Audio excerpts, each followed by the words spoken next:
Up.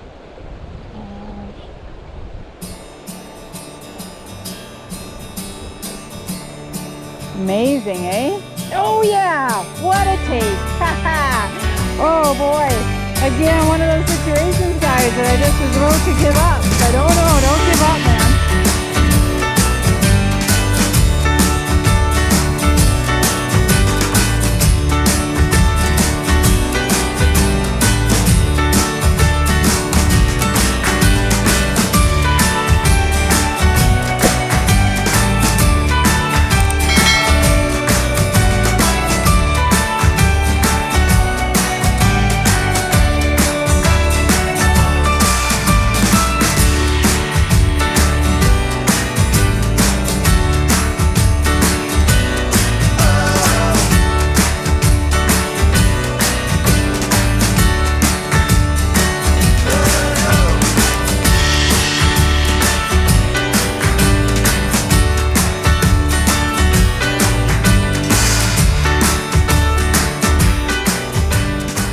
Hey guys, and welcome to another video out here. We're out here chasing cutthroat trout and rainbow trout. Yeah, we've just come out basically for an afternoon, very early evening fish. Yeah, and you know, our initial reason for coming out was to chase green drakes and hopefully catch a green drake catch. And guess what didn't happen? No. In fact, nothing. We didn't see a rise. We didn't see, I think we saw 6, maybe 7 drakes, PMD, and 2 sallies. Yeah, 2 sallies. And now if that doesn't get the fish rising, I don't know what will. Yeah. But no, what it came down to and what it became was working subtle seams. We're on Monday of the long weekend here in Alberta, Canada. And in Canada, the first Monday of August is a national holiday. So we parked, it was a zoo. But what we decided to do was just work the water, subtle stuff, hey? The subtle seams, kind of the ankle to knee-deep troughs, the washed inside of some runs, that kind of thing, and really just work the stuff that, most people would kind of gloss over. A lot of people just go straight to the pools, and that's not what it was for us, right? No. It was a more, like Dave said, the more subtle stuff. And we were, it's not hot and heavy, but we certainly got some nice fish. And we just share how we walked through that with you. Absolutely, yeah. And you know what, guys? I just want to mention that, we get a lot of questions as to how people can support us. And what's really neat is that YouTube has something called Super Thanks. And it's right underneath the video. You can see it there. And, it's actually a pretty natural fit for us. If you have value, you appreciate value from what we do, and you learn something, or you just really appreciate the shares that we have, that's your way that you can show us that, and we really appreciate the support. I'm going to focus on just little subtle seams, anything where the water goes, even from 6 inches to 18 inches, just little transitions like that, and we're going to have it go. I've got I think it's about a 14-foot leader to 4X, and then I've got a foot, about 15 inches on 5X, down to just a little pheasant tail nymph. And I'm just going to work it. I'm just going to kind of basically just prospect all of the seams. Anything that is kind of over, kind of in between ankle and knee deep, if not a bit deeper. But those transitions, I'm not going to rule anything out. Anything that's got a pocket or a mini shelf, I'm going to work it. Because I know one thing about other anglers is they always go to the pools. So if I'm going to work at the pools, I'm probably going to be fishing follow-up. But if I work this kind of stuff in through this, all the way, all these pockets, okay, probably not going to start there. I'm probably just going to start here and work my way up around the corner. Got a lot of water to work, but just let's go see what might happen with this little caddis down to a little pheasant tail nymph. Short dropper. Let's go see what can pull out of this water. Okay, so no hatch. As it turns out, no hatch. So what do I do there? Well, just a little caddis dropper nymph. Seen 1 PMD so far. And that's probably not as exciting as it sounds.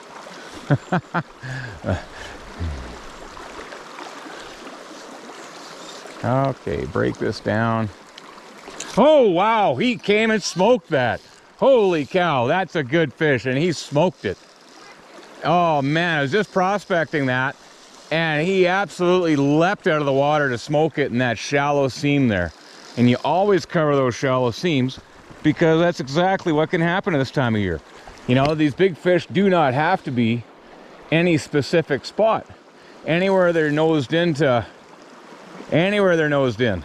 they can be poppy right now. Oh yeah. Come on now, Dave. There we go. All right, oh, wicked. Just absolutely slammed that fly.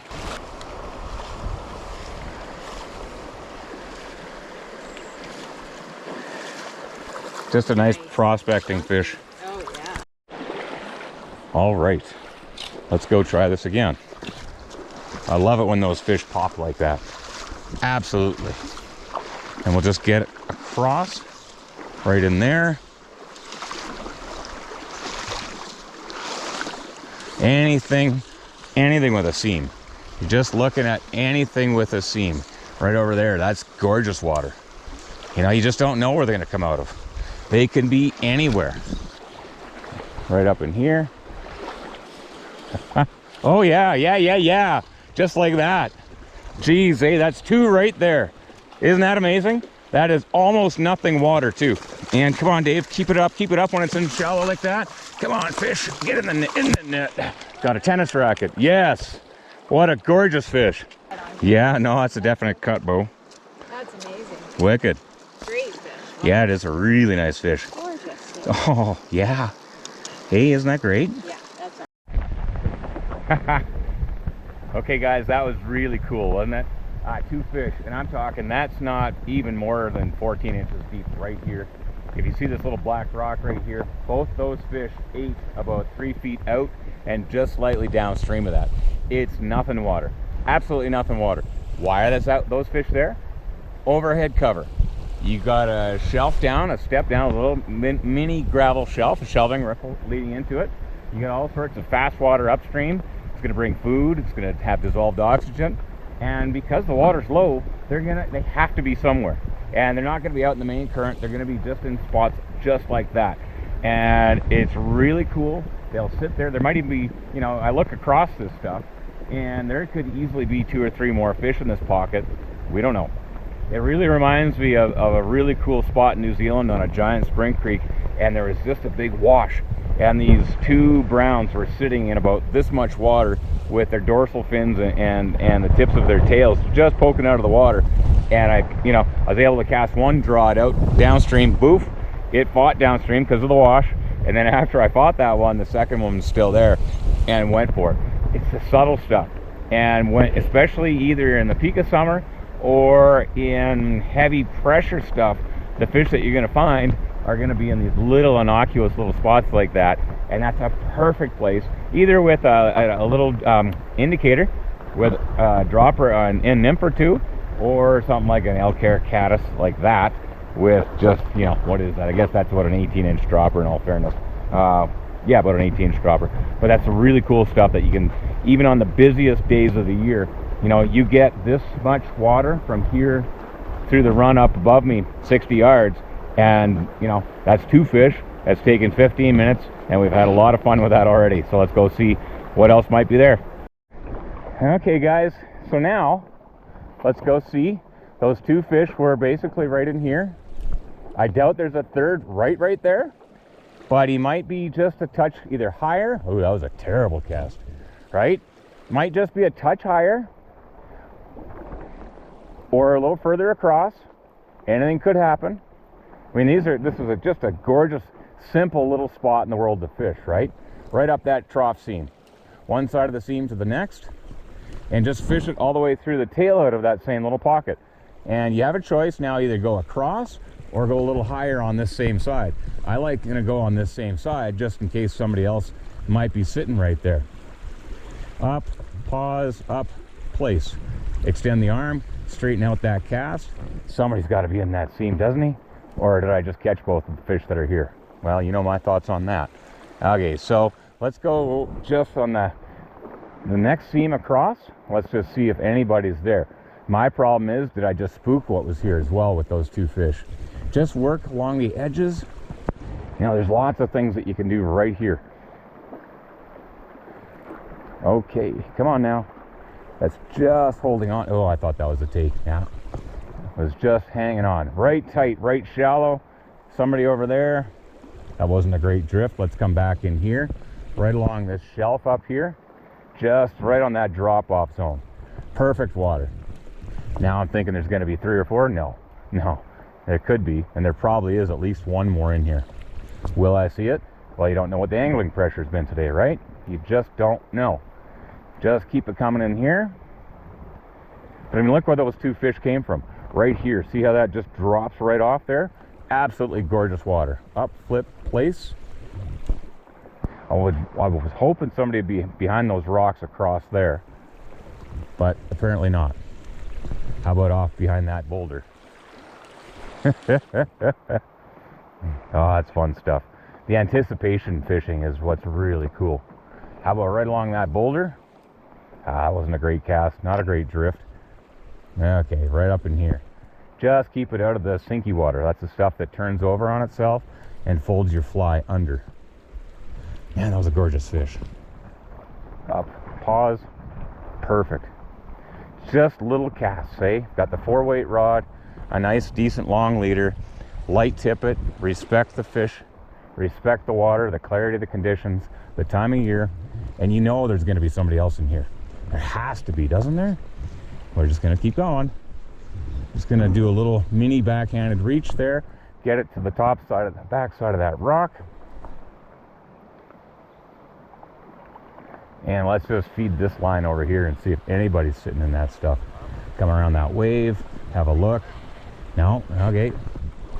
Okay, so what do you do here? Well, you can do a shoot, cast, and a bit of a reach around that boulder and just see what happens. It's real simple, that little reach. Okay, so let's have a look at that. You know, you're standing right here, you're trying to get it around that rock. Well, easy peasy, just straighten out your cast and just do a little mini reach. Simple as that, right? It's not hard. Don't make it any harder than it needs to be. Again, up, straight, and then reach around. Right in there. Easily done. Doesn't take force, doesn't take anything. Now, this is a case where, do I move across and cast up from that side? If I do that, look at the glare, right? That's the glare I'd be facing from if I worked across the creek. Whereas here, I can look across and see my whitish, light-colored caddisfly way easier than if I was to go straight upstream from the other side. So right now I'm placing the visuals over the best place to mint and line control. You know, Amelia's going to give way and I'm going to walk up this and I'm going to start looking. Well, there might be one over here, right? Just in this far side tail out there. There's a little trough across here too. Just prospect it, just place it right in there. You never know. Okay, now tail out rock. Just see here. This doesn't look amazing. It looks really good. There's going to be fish obviously underneath the main, but what about those edge and shoulder fish? Are there going to be any? That's the question I have. I thought I saw a smudge right up in here, so just place it, extend the arm and place it, catch up and strip right away. This is the water that I expect something more rainbow-like to be sitting in than a cutthroat in this creek. Just how it seems to go. Up, pause, flip, let that tailwind really take care of the rest. Again, I'm not going with a big foam beetle because, well, they'll probably look at it, right? But I guarantee everybody that's been out here this weekend has been casting foam beetles or the like, hoppers, you know, rubbery, snacky things. Just one of these rocks is going to hold a fish. Problem is there's all sorts of fine gravel shingle in between every rock, so it's more a sidewalk with rock than an actual, you know, pockety water kind of stuff. But I'll fish it all the way in through there. Oh yeah, he came right up in the middle, and I guarantee it's got to be a rainbow, doesn't it? It has to be. Yes, it is. And that's what I kind of said. As I mentioned, in this kind of water on this creek, it's usually a rainbow that's sitting right in that kind of water. I'd like to try to get him out this way so we don't spook anybody else out of the run, but that's also pretty shallow. Come on now. Oh, they've all taken the dry, haven't they, I think? That's a gorgeous fish again. Come on. Ah, he's got Oh yeah, look at that, eh? On my foot. Line control, Davey. Line control. Oh well. Yeah, I had that fish off, and honestly, I should have just surfed it right towards me. But I was trying to get cute and pull it down and away from the run. But it's shallower over here. So what's the fish gonna do? You want to pull me sideways in shallow? I'm going back out, and that's where instead of just keeping it high and just working in this little area here, had I just done that, I probably would have landed it right here. Instead, because I had a little bit of extra line out and that current, you know how a current swirls around your foot. In my turning, I wrapped my line around my foot and trying to get cute to preserve the run. And, you know, that's just being honest, trying to catch a few more fish and just trying to dictate things instead of going with what the fish wanted to do. And if I'd gone and done that, that would have been 3 for 3. But yeah, as it is, yeah, it was a really nice 17, 18, 19, probably 18 or 19 to be honest with you, inch rainbow. So let's set up again and let's see if we can repeat the magic. Hey guys, so we got out here and nothing. We walked all this way downstream and not a single bug. Okay, one single PMD. So no green drakes, no PMDs, no caddis, nothing happening. So what do? Well, it's the end of July and I know that there's a spruce moth that comes out of the forest. So just like every other day of the year, how about a size 12 caddisfly? This is a perfect spot, guys, just to do a bit of a high stick. So let that fly land. I got slipped there on the rocks and let it drift. Gonna go a little further across. There we go. Again, bring that rod up. Let that drift all through those rocks. If there was any place to put a fish right here, it would have been there.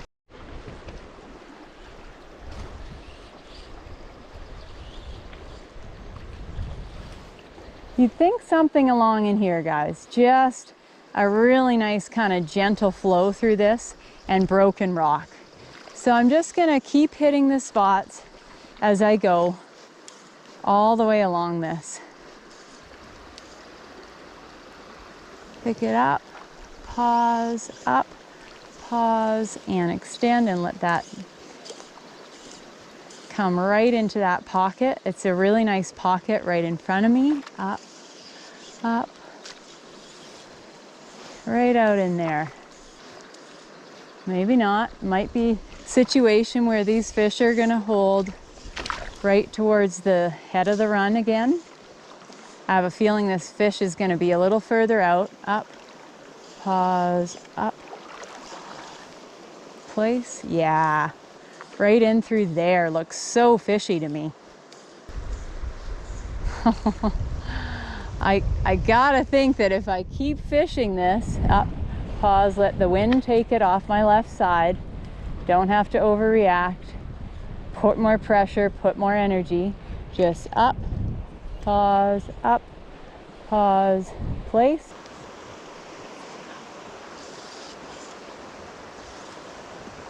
How about there? That's the zone. Gotta be kidding me.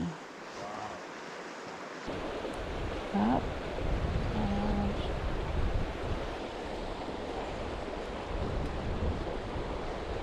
Amazing, eh? Oh yeah, what a take.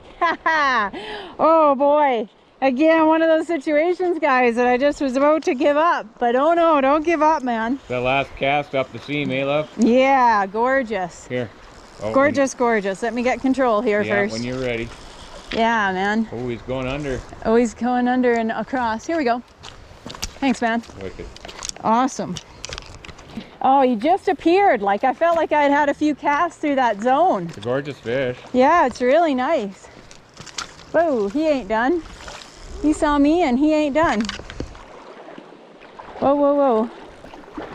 Okay. If I can get his head up, surf him over. Head up. It's a gorgeous fish. Yeah, and into the net. Beautiful. Yeah, man. What a beauty. Fat. Okay, that might be my heaviest cut bull. No, it's a true cutthroat, Dave, I think. Yeah. No, no, it's not. It's not. It's Kepo. What Sorry. a fish! It's fat, Dave. It's amazing There you fish. I was not expecting that. Like, that came out of nowhere is what that felt like. I was expecting a fish, but not.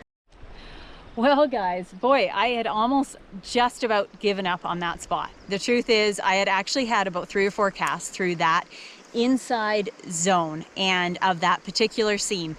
And so it was almost like that last minute eat, if you will. But I was still on the fly and I was still able to set the hook. So that was really cool.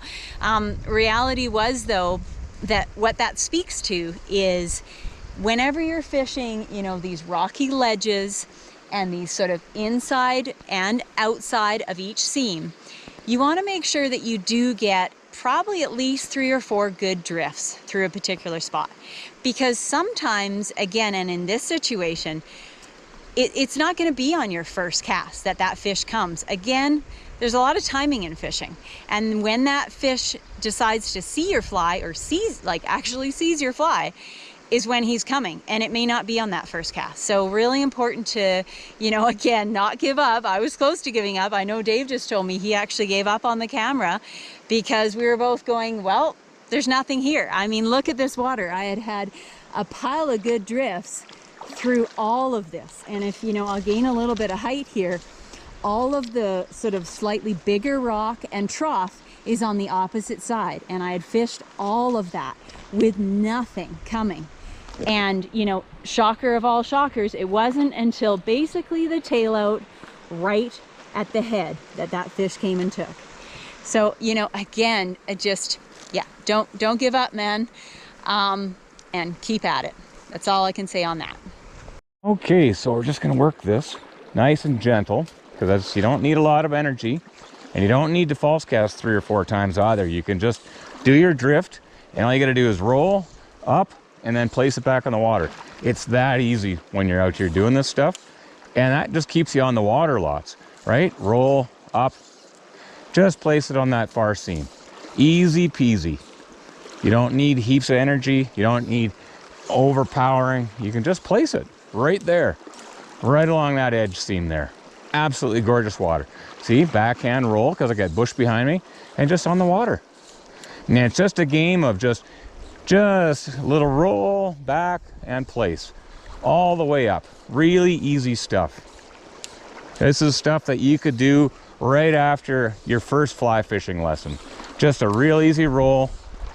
Don't have to worry about your back cast out here because you got the whole sky, right? Right along that stuff. Okay, roll, pause on the water, backhand. Not hard whatsoever. Now I'm starting to look at this water over here, and it's absolutely fantastic looking. See, now I've got a pretty good headwind, but that's okay. That's absolutely fine. Doesn't take anything to cast. Even this long leader, if all you do is just kind of roll, pause, up, put it on the water, you're fishing the entire time, the entire way up, right?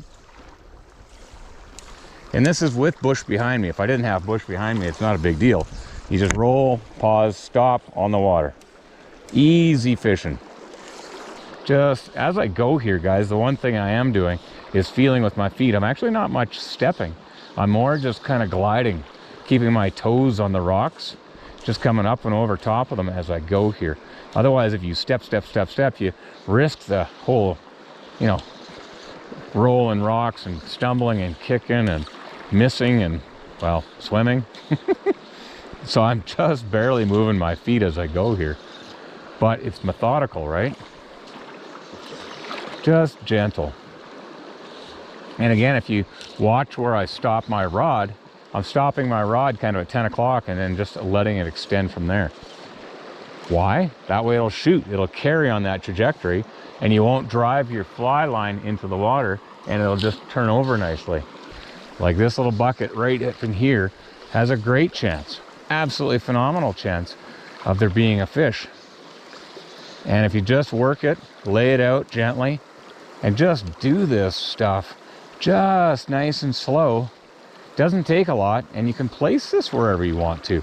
Like that's a brilliant little seam over there, right? And this looks like a little mid-river shelf where, well, maybe there is a fish. And I'm just gliding my feet as I go here, so not all of these are going to be great casts. Right up in here, right off that drop off. You know, where's that 20-inch fish? Easily could be right in there. Low water, happy, just nosed in, not a care in the world. Overhead cover, a shelf to hold to. Ooh, I don't know if I should have gone there. That was pretty aggressive. That was too quick into that spot. I'd like to have had my feet moved a couple more feet here. So I'm going to work this part of it up here. Okay, so right in there. There we go. Right along that seam. And this is the stuff where in New Zealand, right up in here, this time of year, easily could be a 5-6 pound brown. It's counterintuitive, but this is exactly where those fish would be sitting. Right up in this stuff. Come on. Man. Well, it's definitely a sidewalk, but yeah, gotta have a couple casts at a few things, but the odds that anything's coming up without a bug, well, nope. This kind of place in New Zealand, there'd be one fish sitting there, and you'd spend your half hour trying to find it because of the light.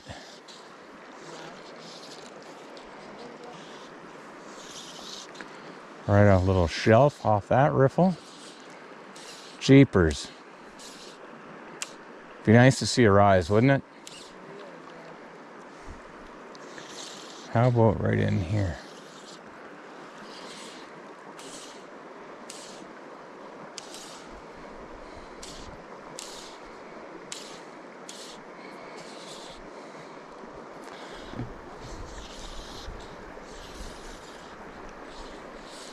Oh yeah, you see that turn? Oh. He turned downstream off that rock, eh? Yeah, beautiful.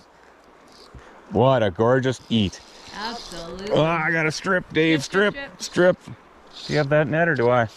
No, it looks like I do. I'll get it for you here. Okay, that'd be awesome. Almost unbelievable that he did this.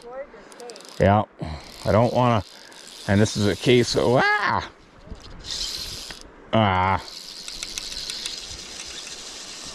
oh wow, am I gonna be able to keep up to this? I don't know. Come on, Dave. Reel, buddy. There we go. Ooh, that's good fish. That's nice fish. Woo, he's still not happy. Must be a rainy bow, cut bow kind of thing. Gorgeous fish. Gorgeous fish. Woo. Man, in that light, that eat was stunning in that light. Wow. Well, that was a hot fish. I loved it. Just out there, right along the edge of a rock, big boulder, submerged boulder, just came down along the seam, and that fish just came down, and it was like, ooh, downstream eat. You always got to be careful of those things. But what concerns me right now is that fish ripped this entire run, and I didn't want to chase it because, well, I have never fished this run before, but I mean, that's 45, 50 yards, well, 40 yards anyway, of prime water. And it was like, well, I'm just gonna let that fish run through there because I don't want to spook. I don't want to go running through that stuff. So I just wanted to rest it, and after releasing that fish, I just had a bit of water and just allow stuff to settle back out, maybe get back into a rhythm before I start to prospect through again. Because there's a couple of green drakes. I think we've seen 6 green drakes now. Gotta watch that wasp. Yeah, we've seen a half dozen green drakes. Nothing great shakes happening, but they're really pounding that caddis. So I'm just gonna let that settle out in another minute. Even that's why I'm talking to the camera right now, just to slow things down and let everything settle back into a kind of a rhythm.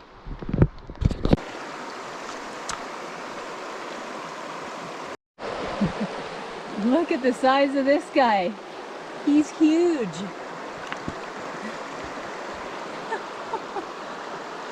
Wow. There he goes. You're a big one. A really big one. Yeah. See if you can. Angle up.